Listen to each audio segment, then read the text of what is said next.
Hello, lovely people. We are back with chapter 12. Jesus anointed at Bethany is the name of this one. So, John, chapter 12. Here we go. 6 days before the Passover, Jesus came to Bethany when Lazarus lived, whom Jesus had raised from the dead. Here, a, a dinner was given whom Jesus had risen from. I got that. Here, a dinner was given to Jesus in Jesus' honor. Martha served while Lazarus was among those reclining at the table with him. When Mary took about a pint of pure hardening and expensive perfume, poured it out on Jesus' feet and wiped his feet with her hair. And the house was filled with the fragrance of perfume. But one of his disciples, Judas Iscariot, who was later to betray him, objected. Wait, wasn't this perfume sold? Why wasn't this perfume sold and the money given to the poor? It was worth about a year's wages. He did not say this because he cared about the poor, but because he was a thief. As keeper of the money bag, he used to help himself to what was put into it. Leave her alone, Jesus replied. It was intended that she should save the perfume for the day of burial. You will always have the poor among you, but you will not always have me. Meanwhile, a large crowd of Jews found out where Jesus was there and came not only because of him, but also because to see Lazarus, whom he had risen from the dead. So the chief priests made plans to kill Lazarus as well. For on account of him, many of the Jews were going over to Jesus and believing in him. The next day, a great crowd that had came for the festival heard that Jesus was on his way to Jerusalem. They took palms, branches, and went out to meet him, shouting, Hosanna! Blessed is he who comes in the name of the Lord. Blessed is the King of Israel. Jesus found a young donkey and sat on it, as it is written, do not be afraid, daughter Zion. See, the king is coming, sitting on a colt. At first, the disciples did not understand this at all. Only after Jesus was glorified did they realize that these things had been written about him, and that these things had been done to him. Now the crowd that was with him went, the crowd, now the crowd that was with him went when he called Lazarus from the tomb and raised him from the dead, continued to spread the word. Many people, because they had heard that he had performed these signs, went out to meet him. So the Pharisees said to one another, see, this is getting us nowhere. Look how the whole world has gone after him.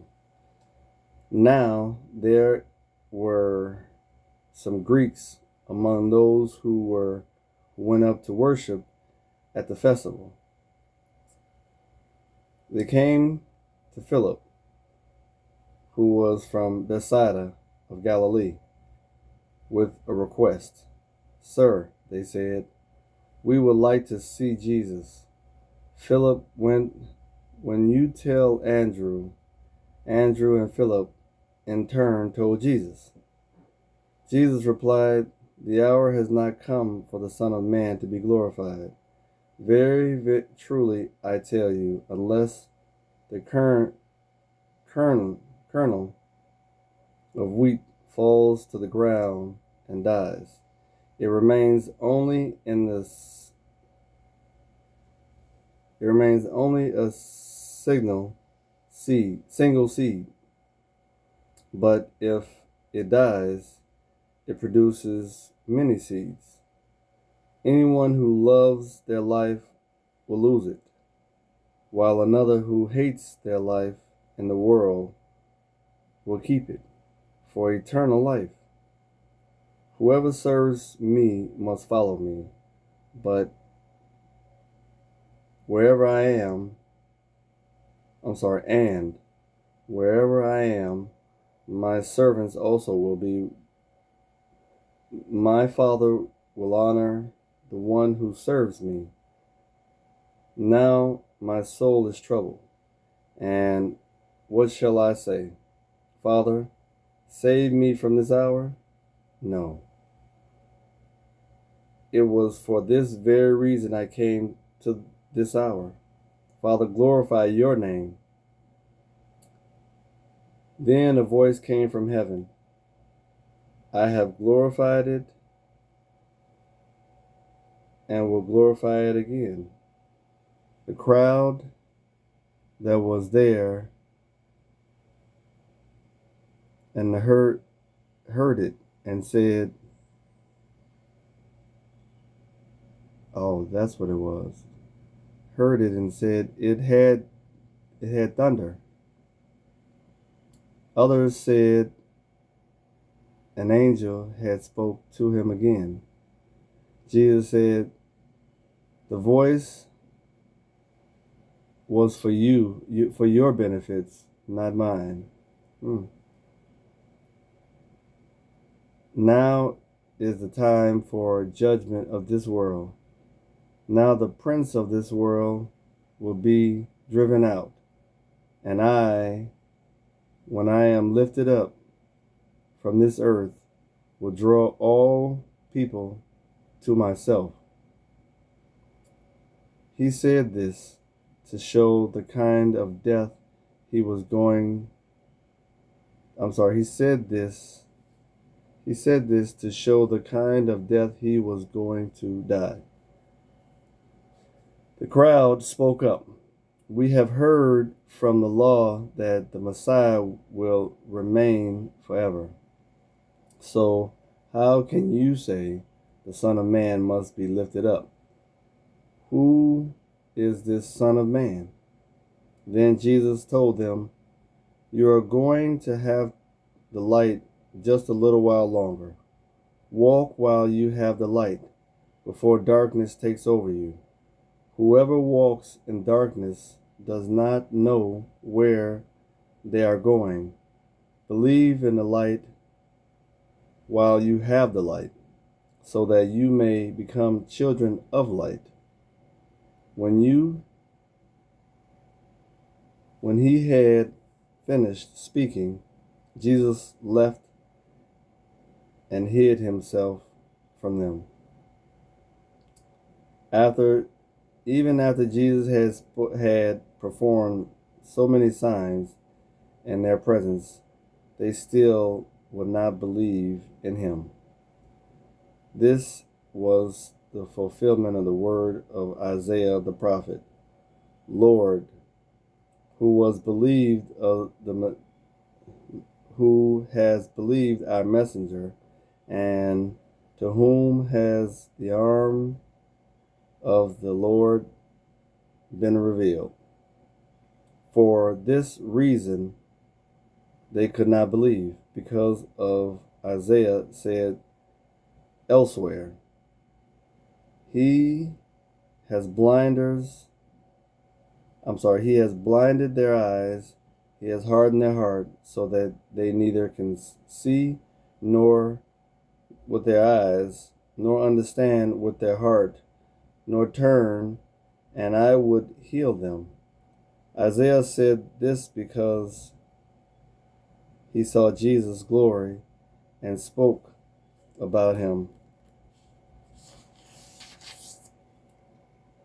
Yet, at the same time, many among the leaders believed him, but because of the Pharisees, they would not openly